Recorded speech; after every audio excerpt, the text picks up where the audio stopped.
C'était un après-midi ordinaire dans le petit supermarché d'une ville tranquille. Les clients s'affairaient dans les allées, poussant leurs chariots et rayant les articles de leur liste.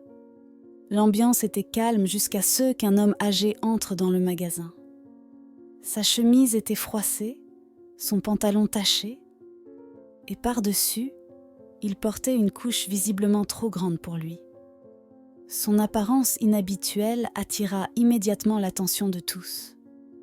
Les gens le fixaient, certains gloussaient discrètement, tandis que d'autres sortaient leur téléphone pour prendre des photos.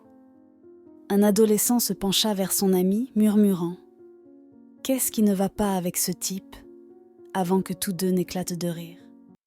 Malgré les regards et les murmures, l'homme âgé semblait totalement inconscient de ce qui se passait autour de lui. Avec des pas hésitants, il errait dans le magasin, ses yeux scrutant les rayons comme s'il cherchait quelque chose. Marcus, un jeune employé du magasin, observait la scène à distance. Contrairement aux autres spectateurs, il sentit une vague de tristesse l'envahir, remplissant la pièce. Quelque chose dans cette situation lui semblait profondément troublant. « Quelque chose ne va pas ici », pensa-t-il. Au lieu de se joindre au rire, il posa l'étiquette de prix qu'il était en train d'arranger et décida de suivre l'homme. L'homme âgé s'arrêta devant un rayon rempli de pain. Il prit un pain, le serra contre lui et murmura doucement « Anna adore ça, elle adore le pain ».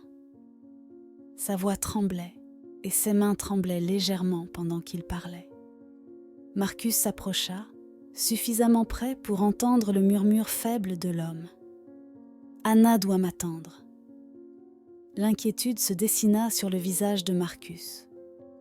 Le ton de l'homme était empreint d'une tristesse que Marcus ne pouvait ignorer. Doucement, il demanda « Excusez-moi, monsieur, puis-je vous aider ?» L'homme se tourna vers lui, les yeux remplis de larmes. Pendant un court instant, son visage s'adoucit, comme s'il ressentait un certain soulagement.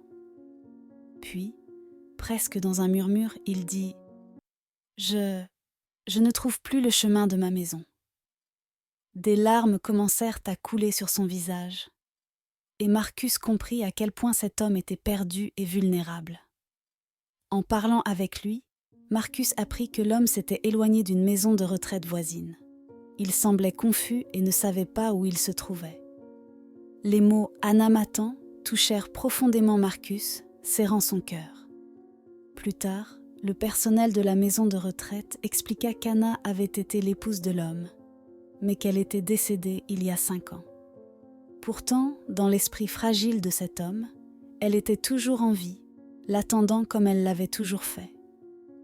Marcus appela la maison de retraite pour les prévenir et resta avec l'homme jusqu'à ce que le personnel vienne le chercher. Pendant ce temps, Marcus lui parla doucement, essayant d'apaiser sa confusion et sa peur. Il acheta même le pain que l'homme était si déterminé à rapporter à Anna. Lorsque le personnel de la maison de retraite arriva pour le ramener, l'homme serra Marcus dans ses bras avec force et murmura « Merci, jeune homme.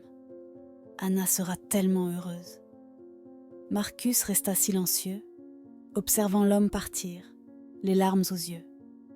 Ce jour-là, plus personne dans le supermarché ne riait. Les mêmes personnes qui s'étaient moquées et avaient ridiculisé l'homme regardaient désormais le sol, la honte visible sur leur visage, tandis que Marcus racontait l'histoire de cet homme. Parfois, pensa Marcus, tout ce dont quelqu'un a besoin, c'est d'un peu de compréhension, surtout quand le monde autour de lui est devenu un chaos confus et désordonné.